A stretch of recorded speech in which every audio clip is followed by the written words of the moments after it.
welcome to Today in Space, the all things space science podcast. As always, I am your space science podcast host from the East Coast, Alex G Orphanos. We're recording this from planet Earth as Artemis 1 travels the moon. The date is December 5th, 2022. And here's what we're going to talk about this week. In our last episode, we reviewed the NASA Artemis 1 mission leading up to the first lunar flyby as it was on its way to enter DRO, or Distant Retrograde Orbit, which is a highly fuel-efficient orbit that is around the moon. Great for a test flight just like this. This episode, we review Orion's time at the moon in DRO, including the start of its trip back to Earth, using the moon as a slingshot on its second and final flyby of the moon. We'll review flight days 10 through 20, including the 5 days in distant retrograde orbit. Flight day 20 is today, and we'll share interesting facts and observations from its time there, including some of the incredible images and the flawless performance of both Orion and the European Space Agency's service module. We'd love to know your favorite moments from the mission so far, and what we'd love for you to do is send us a message on social media, comment, or email us at todayinspacepodcast@gmail.com. We'd love to hear from you. We will close out this episode chatting about our plans for the new year, as this first lunar trip in a half century has us super excited about the future. I'll share a little bit about my process, some tips, and definitely challenges of planning for 2023. I am currently recovering from a cold, so if my voice sounds a little weird, I'm trying not to cough like crazy, so we'll see how this goes. And I know I'm not alone. I know pretty much everyone has a cold right now, so be healthy. Let's get into this episode. And before we start, we'd like to thank our sponsors, Manscaped, Estes Rockets, and of course our 3D printing lab, EG3D. Let's begin with flight day 10 of Artemis 1. All right, folks, remember, these are the 10 days that the Artemis mission for Artemis 1, which is this test flight where we're, theoretically we're testing the spacecraft in as many different ways as possible, including the rocket, including the service module that the European Space Agency has made. Again, we talked about this last episode. This is the first time that, at least in my lifetime, and I know many of us that listen to this podcast, it's the first time in our lives that we've had a mission around the moon with a spacecraft capable of sending humans to the moon. And some of the feelings I know I've had, and I'm sure you've had, of these images as they come back, and then the dichotomy of looking at the moon as we're here on Earth and just thinking and wondering about what it's like out there. So I'm really excited to share that. If you're on YouTube, you'll be able to see those. We'll put those up as we're talking about the mission. But let's talk about Flight Day 10. So on Flight Day 10, Orion entered the distant retrograde orbit. While it was there, one of the things that the mission for Artemis 1, not only is it pushing the capability of this spacecraft and system that's going to send humans the next, all the times after this, one of the things it was also designed specifically to do was to push the boundaries of how far a human-rated spacecraft has gone before. On day 11, Orion surpassed the Apollo 13 record, the distance that they took as they made that adjusted orbit to give themselves more time. The oxygen tank on board Apollo 13 burst, which made it impossible for them to land on the moon and also save the crew. So they had to put themselves into an orbit that allowed them to figure things out while they were on the way there. And for Apollo 13, the farthest that they got was 248,655 miles from Earth.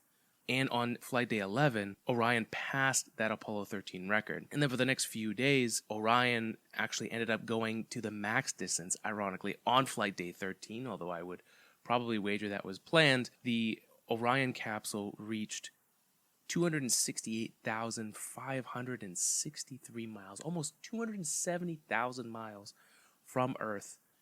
And the scope of that is really crazy. This podcast is brought to you by Estes Rockets. We really appreciate the partnership we have here with Estes Rockets. We ran the Falcon 9 giveaway from the SpaceX rocket, the official SpaceX rocket. The winner is going to be receiving that Falcon 9 very shortly. It's on its way down the coast to them, which is awesome. But if you're looking to get a rocket for yourself, or anyone else in your life, especially if you have a young one and you're trying to get them into something cool, or maybe they have an interest in science, Estes Rockets is a great place to have something where you can bond and enjoy the joys of rocket science in your own backyard or wherever you live where you're able to launch rockets. So if you are looking to get that, right now Estes is running their 12 days of Estes. I think they're on day 7 right now, where they're having sales each day on specific things in the store.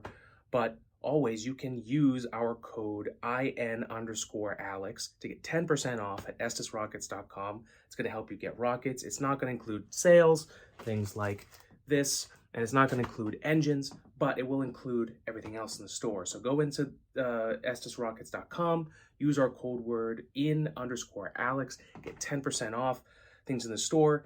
And maybe you're not looking for the Falcon 9 rocket. I mean, look, we have here, we picked this up a little while ago here. This is the commemorative edition of the Saturn V rocket, which obviously is coming in real handy as we're talking about this episode, the moon mission, Artemis 1. The Apollo program was obviously a big thing, and this one is actually the Apollo 11 commemorative edition, which is really cool. But IN_Alex, get 10% off at Estes Rockets and get something good for yourself or someone that you love for the holidays. And that's it, folks. Thank you, Estes Rockets, for your support and for sponsoring the podcast. Let's get back to the show. And one of the things that's really important about what's different about what we've been doing for decades, which is low Earth orbit for the International Space Station, there are lots of things that can happen, and it's certainly not that safe to be in low Earth orbit, although it is safer than the moon. Going to the moon requires a whole nother safety margin to protect the astronauts from the harshness that's outside of our influence of planet Earth. One of those things is radiation, highly energized particles. We'll talk about one of the payloads that's on board that helps with that. But going outside the Van Allen belt is a big deal, that belt of radiation, and you have to make sure that the mission is actually capable of protecting the astronauts. And so that's one of the things that it's doing here. Aside from defending yourself from the elements, on day 12 of the flight, they tested the star trackers and the reaction control thrusters, which are there to help adjust the spacecraft as it's moving to make sure that it's on point. Again, you're basically threading a needle the entire time, and having those thrusters and extra fuel on board is super important to make sure that you can make an adjustment when the slightest thing could be off. So a lot of that is thanks to the European Space Agency's service module that has performed tremendously well. And in space, you know, it's great to have these thrusters and know where to go and to try and thread the needle, but once you're in space and you lose track of exactly where you are because of the giant scale of everything, having star trackers on board to actually view the starscape that's out there, because it's so infinite and so far out there, they almost become static things that you can address yourself to and figure out where you are. I'll tell a quick story real quick.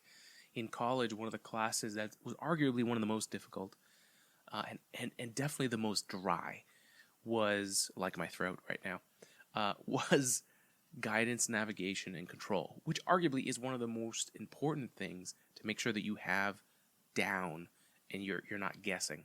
Guidance, navigation, and control is super important because you need to know where you are, and only once you know where you are can you make those moves. It's not like here on Earth where you're driving a car, you get lost, and you're like, I'll just find a gas station and we'll pull over and I'll get more gas.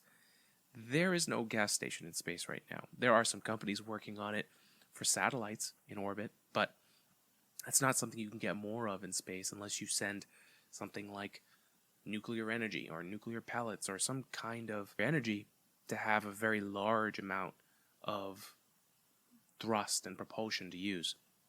So knowing where you are is super important so that you can make very strategic and focused moves so that you can make the most of your time up there and not waste fuel. The more fuel you have as your margin, as we'll talk about later, it's all the better. And one thing I'll note, NASA's done a great job of sharing the progress of the Artemis mission, and each of these has a blog that is accompanied to it. They've even had a series, a podcast, I believe, where they've actually been going deeper into the mission, and there's obviously been media briefings and plenty of content out there for the Artemis mission. But if you want to check out each of these days and dive into them, what we're trying to do here is give you a bite-sized Artemis mission recap. The last mission we went launch to entering lunar orbit, and here we're talking about the entire time in lunar orbit. You can check out all of those blog posts on each day, and those are available in the episode's link, whether you're listening on Spotify or Apple Podcast or wherever else you listen to your podcast, or watching us here on YouTube. All of those links will be there if you want to check those out. Now, the distant retrograde orbit that the Artemis mission spent around the moon here with Orion and the ESA's service module spent 5 days in distant retrograde orbit.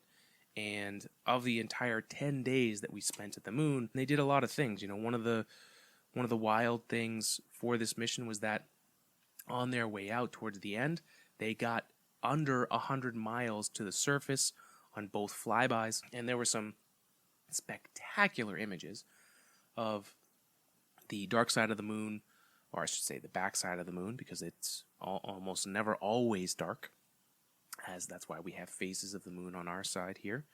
But we got some incredible images of the moon's surface with cameras that weren't even really made to look super in-depth at the surface. But the Orion capsule is super interesting because on each of the 4 arms of solar panels, it has a camera that it uses to look both at the spacecraft and at what's there. And they were able to articulate those arms fully in rotation and move them around. And it's a really fascinating spacecraft from that perspective. Someone that took classes that was specifically around designing spacecraft, this kind of a spacecraft is something that you always wanted to design and have the ability to adjust on the fly. I remember, and this is not that long ago, the mantra of teaching students back in the day, at least where I went to college, was only use what's flown before, flight heritage as they call it. Now, in my older years, I can say flight heritage, very important, for the fact that you need to have flight heritage on components in general so that you understand how they work in space. Over time, you should be able to apply that to other things and spend less and less time qualifying them to fly. Now, I've waxed on and complained about the extreme that we went to back in those days for flight heritage. But really, in the old days, a mission like this was not possible. And you saw with the level that NASA has to go to ensure the safety of human life, because there is no room for failure for NASA here in that regard. It took a long time for these components to get up and out into space so that they could fly. Now, the Orion capsule itself already flew around the moon in 2014, and it was just the capsule that flew around. The European Space Agency's service module was not there. It was something that was added on as the mission grew and they were trying to figure out how to make this work. And it's really fascinating because the mission itself, even just the orbital mechanics, needs to have the spacecraft in sunlight a certain amount of time, almost all the time. And so that limits the windows that things can launch, which was the struggle of getting this mission off the ground in the first place. One of the problems, getting the mission off the ground in the first place. It's complex just to plan if everything goes perfectly. But it's really cool to see something like this that Lockheed Martin helped build for the Orion spacecraft and, of course, the European Space Agency. But to see them work in tandem and for them to have worked so well together is so great to see. And all of that hard work and money that it took to get us to this point, we're getting some incredible images and mission of a lifetime, really. And this has only just begun. This is just the first stage where we test the spacecraft before we put humans on there. And from here, we're going to be sending a lot of human beings at a time. One of the things that's on board is a mannequin, a moonkin, I think, as it's called. And one of the cool things about that is one of the moonikins is named after Arturo Campos, who was the instrumental person in making sure that the Apollo 13 astronauts could get back, managing the electrical power and draw that they had so that they could turn on the right systems in the right order in order to make sure they had all the systems ready to land. The moonikin is gathering data for the astronaut, how they're secured in the seat for the more extreme, higher levels of thrust and vibrations, and also picking up what the moonikin is experiencing in flight, in deep space around the moon, so that they can then apply that and make adjustments for when they actually put humans on board. And one of the instruments that is super critical in that is the HERA instrument. And HERA stands for Hybrid Electronic Radiation Assessor. It measures charged particles that pass through the sensors. And what it's going to do is it's going to warn astronauts on Artemis 2 and beyond if there is a solar energetic particle event so that they can take cover. And that's super important because you do not want energetic particles going through your body. That is going to mess you the up.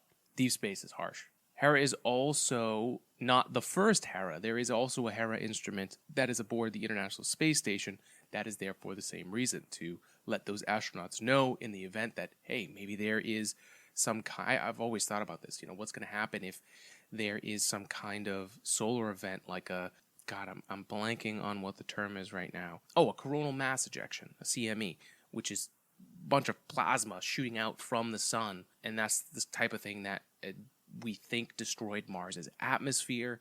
It's also the thing that throughout history, as we've had electricity, has knocked out power grids in the early days of us having electricity. And also recently we've had different events.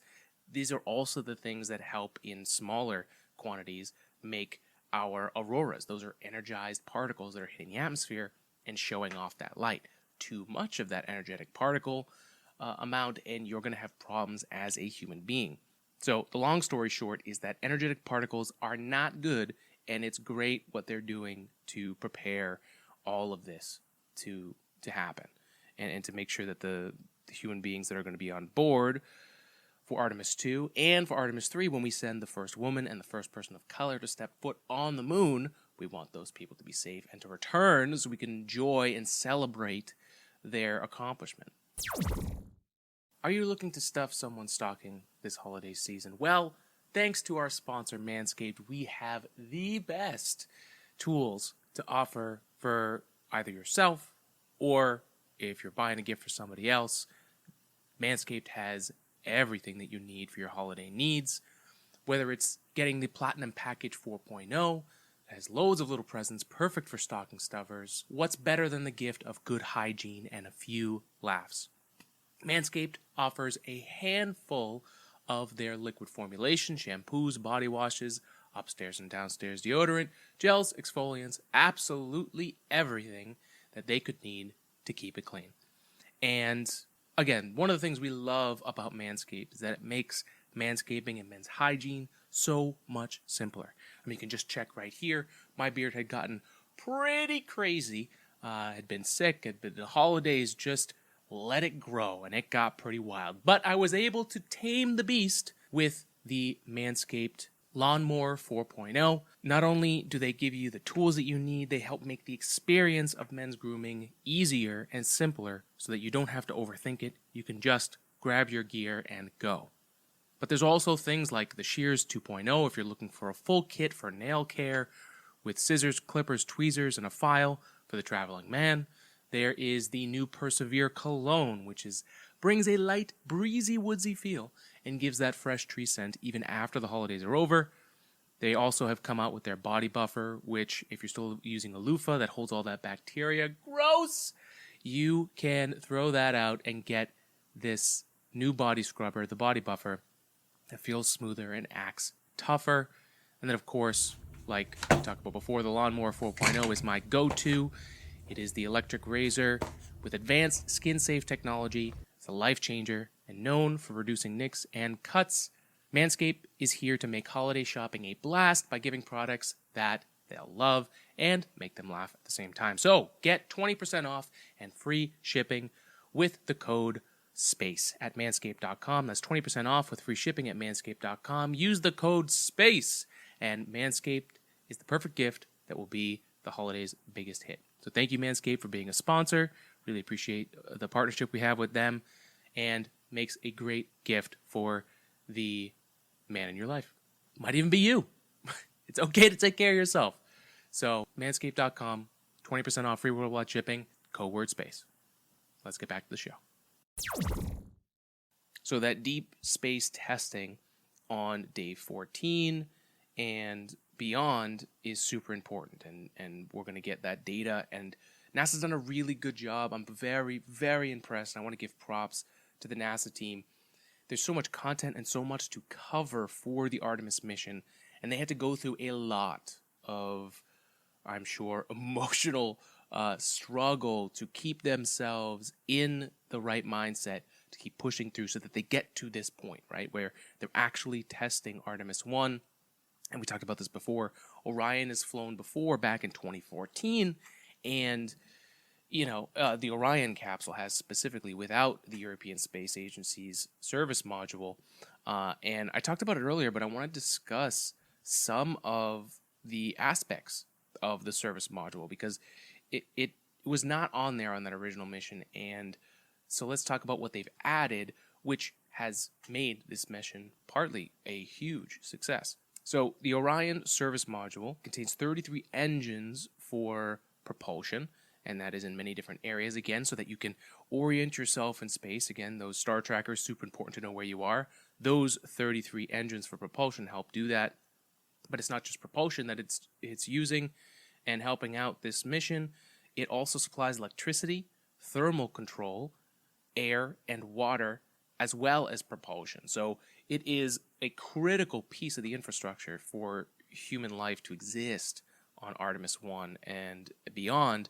And so we're going to get to see how well it performs in those aspects.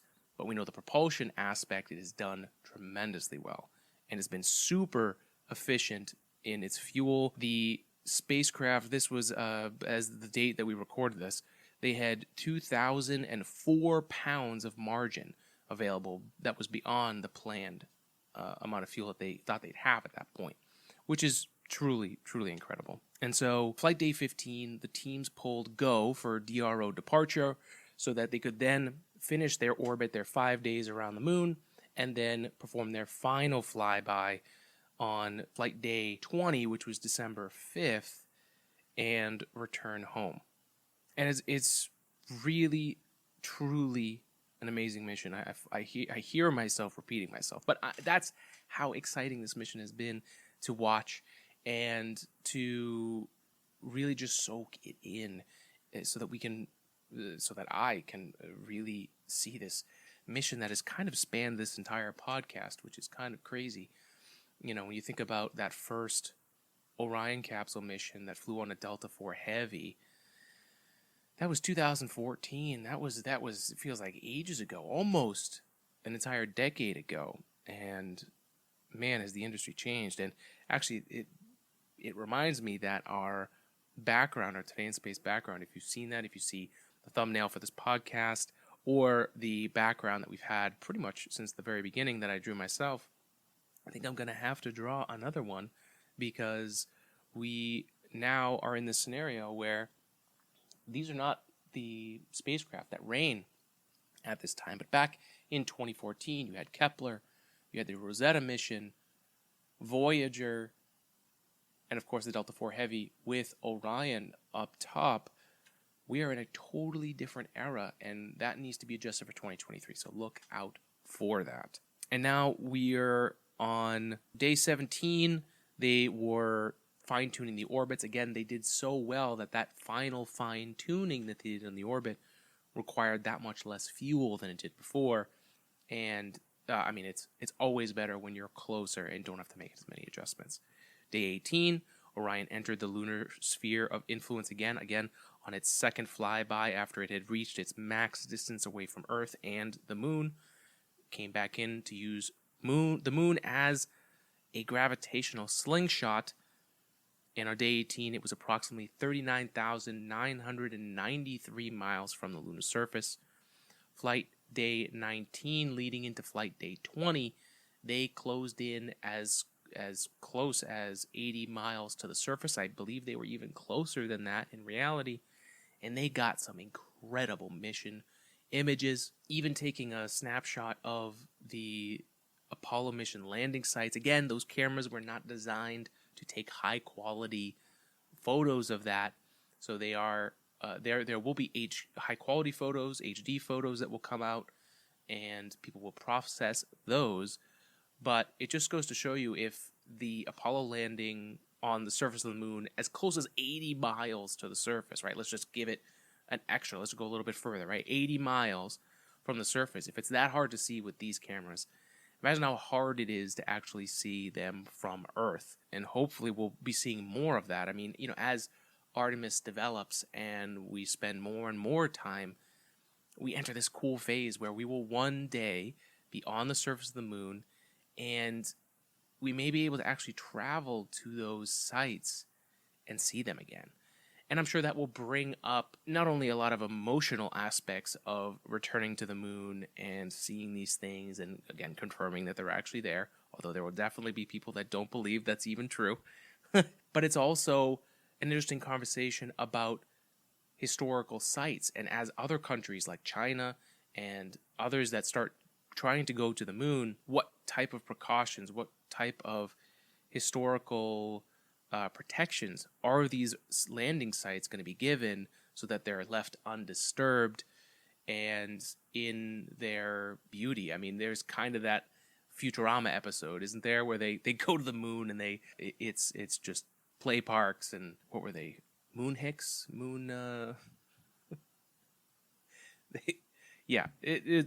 Futurama's hilarious. So anyways, getting back to the podcast here, I was interested to know if I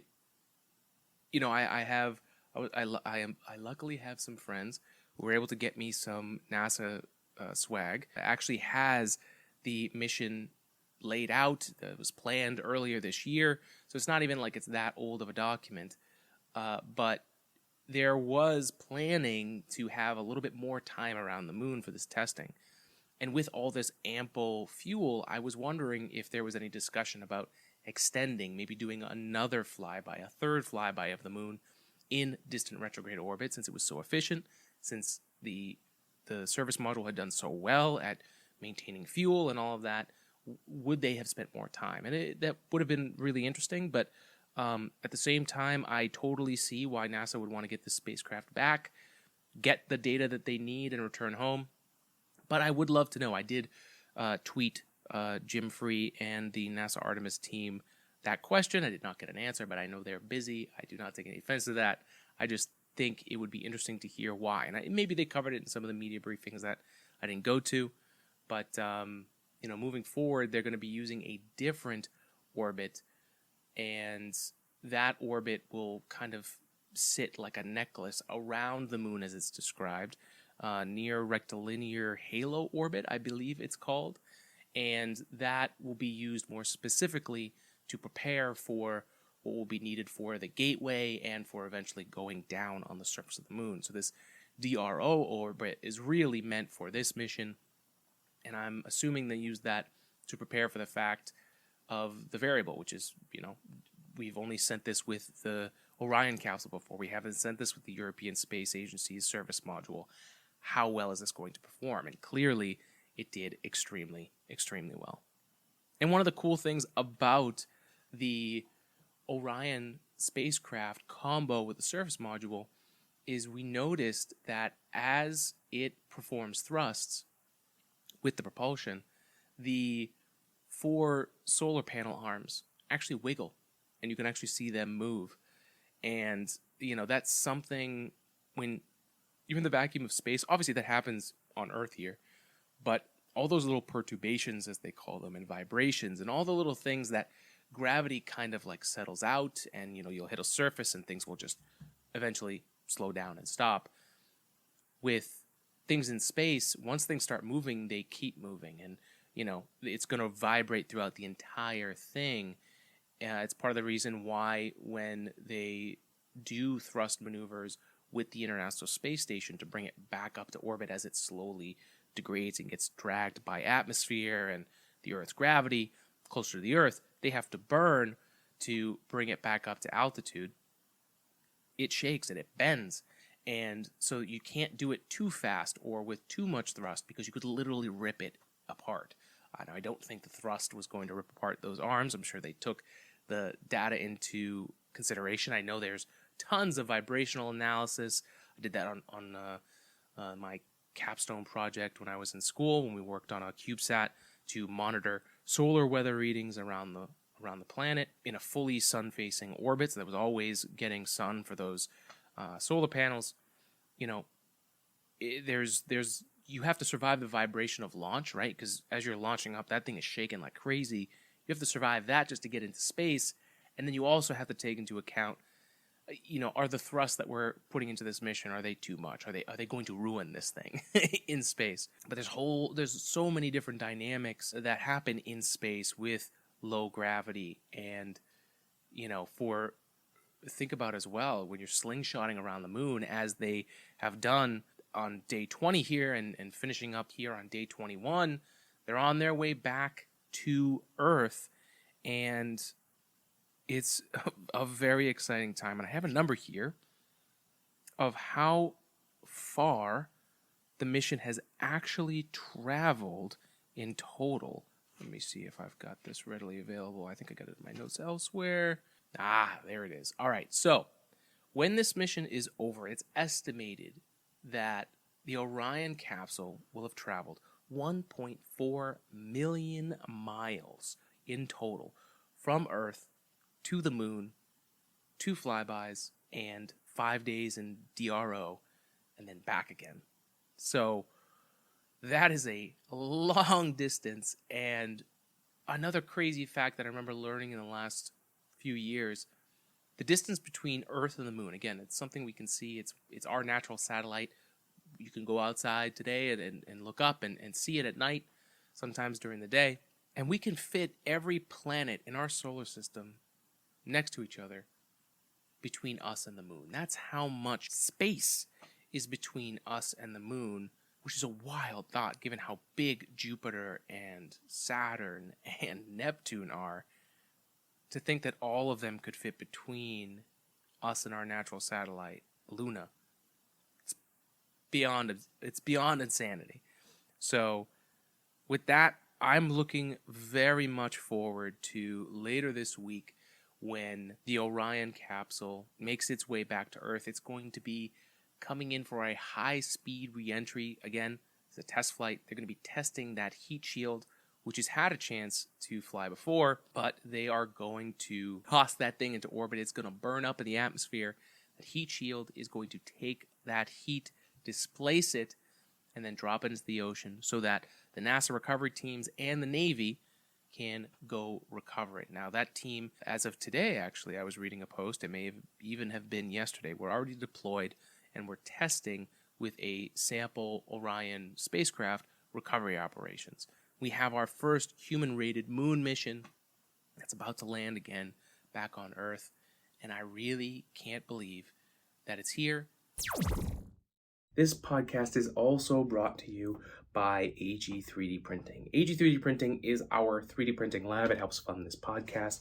You can see we have a few things up here on our shelf that have been 3D printed. We have our Einstein here printed in ABS plastic. It's one of the first things that we did, super detailed. We also have our blaster from Han Solo that we 3D printed and painted. There's so much here that we've done to show you what's possible with 3D printing. Relativity Space has their Terran rocket. It's a 3D printed rocket that's about to launch. Of course, we're not supported by them. Relativity Space. It's just cool how much influence 3D printing is having in our lives now. And what we want to do is help show you what's possible. If you're a small business, if you're just an individual, if you're a small business, you're trying to start an idea, you're like, hey, this is a really cool idea for a business. These are tough times, so I don't have, how am I going to get funding? How am I going to start something off? You don't have to wait, and you don't have to break the bank to get something started. We helped our friends at Snapcaller start their early ideas of their prototypes, and now they're a business that's growing, and we'll have an affiliate link in this episode if you want to follow them and support them. Click that link. They have sales on that website when you go there, so you can actually get a discount while you're there, and clicking that link gives us credit for sending you there. But this is what's possible. 3D printing helps bring ideas into reality, and that's what our lab is really good at. And so what you can do is follow us at AG3D Printing on Instagram. That's where we put out our ideas and show you what's possible. You can go to our website, ag3d-printing.com, and get a free quote. We'll work with you. We'll get a project out, and we'll figure out if we're able to help you. And if we do, we will figure out whether we need to help you design something, or if you already have a design, we will put it through our slicer, and we will give you a quote on how much and how long it will take us to finish that up.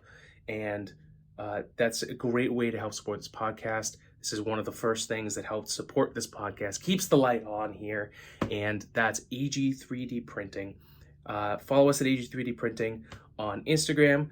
Check us out at ag3d-printing.com. And if you're looking for something cool for the holidays, something, a stocking stuffer, a quick gift, maybe it's a Secret Santa or whatever it is that you're doing during the holidays, you can go to ag3dprinting.etsy.com. That's our Etsy shop where we have our designs. You can go check that out. We have things like our James Webb Space Telescope coaster and many, many more. Those are all the ways that you can help support us. Thank you for as always, thanking myself here, AG3D Printing for helping fund the podcast here, and for all of your support in the many, many different ways that you have. So thank you, and let's get back to the show.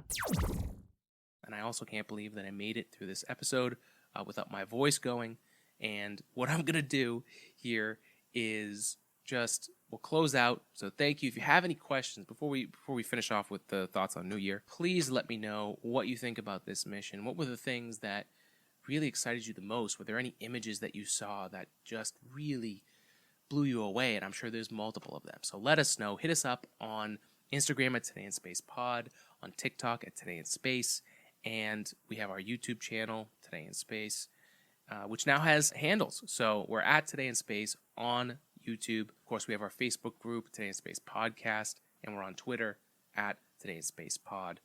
You can check us out there. Let us know what you're thinking. And of course, you can always email us at todayinspacepodcast@gmail.com. Now, let's finish up with talking about the new year. Before I got sick, I had some time to actually spend planning for next year. I've installed a nice, gigantic whiteboard that I was given, a friend found for me, and I have it up in my room. I personally love to do something called mind mapping, which sounds really fancy, but really all it is brainstorming in a visual manner. That's really all it is. And connecting big ideas so that you can see the patterns and then do something with it. I've been doing that for probably over a decade at this point. And I learned that in my days working at the injection molding shop in Connecticut, Westminster Tool. I had some incredible training as one of my first jobs.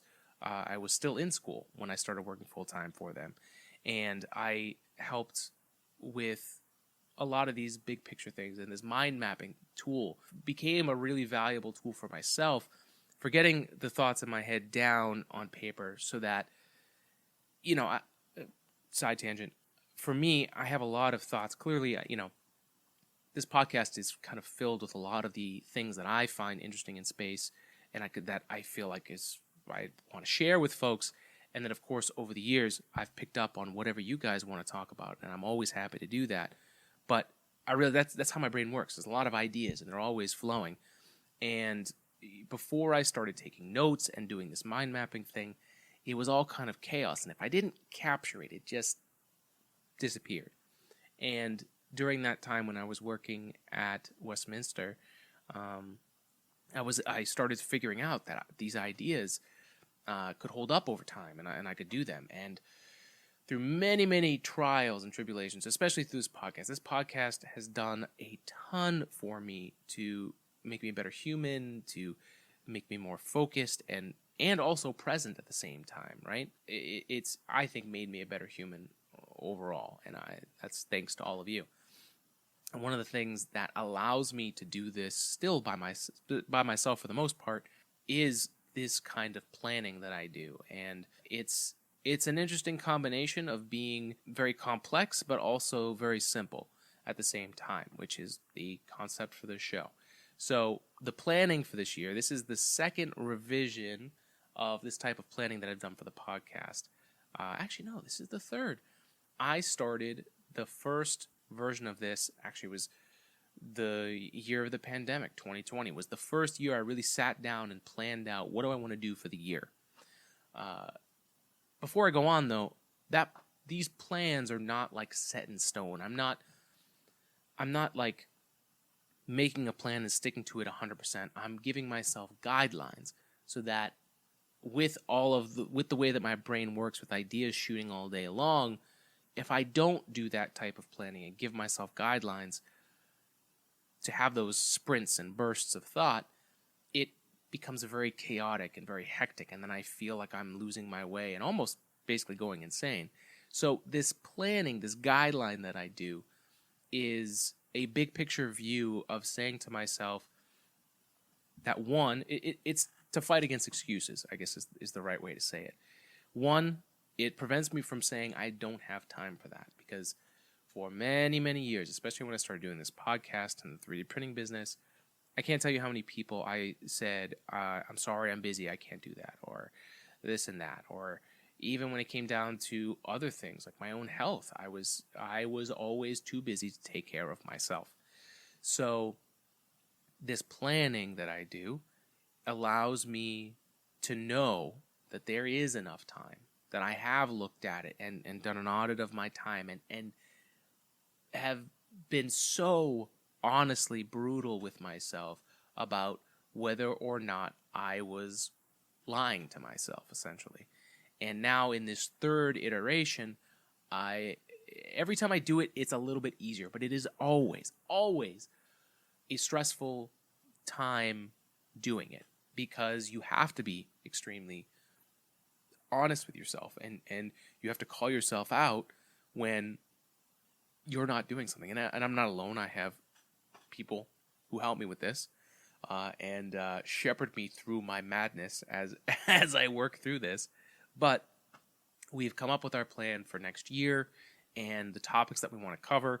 A lot of it also stems from how you engage with our content. So you're engaging with our content while it helps spread the podcast and promote and get and tap into the algorithm so that it can spread out more. It's also what I look at the end of the year and review throughout the year to see what you're interested in. So a lot of what the plan that we have for next year is based around that. And I don't bring this up to get you anxious and make you feel like you have to have a plan. Although if you do have questions about that, you can always message me, email me. I'm happy to talk to you about that and share what I use here in case that's useful for you.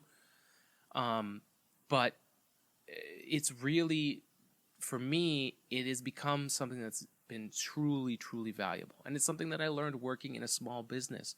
And it's something that I think it could be very valuable for all of us. And even if it's just you taking a moment to reflect on the last year. I mean, it has been one hell of a year.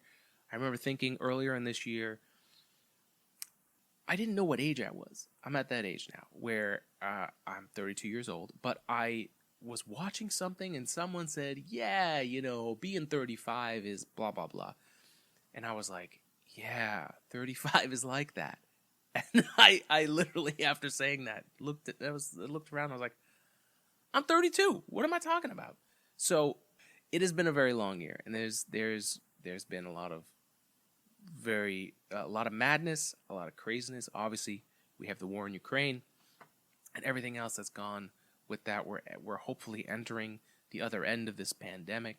But if you can give yourself just a few seconds to reflect on the last year, and if anything else, give yourself credit for all of the work that you've done, all of the good that you've done, all of the things that you did do, I think it's super valuable. And I think it's great to enter the new year. I think it's a good time to take that opportunity to do that.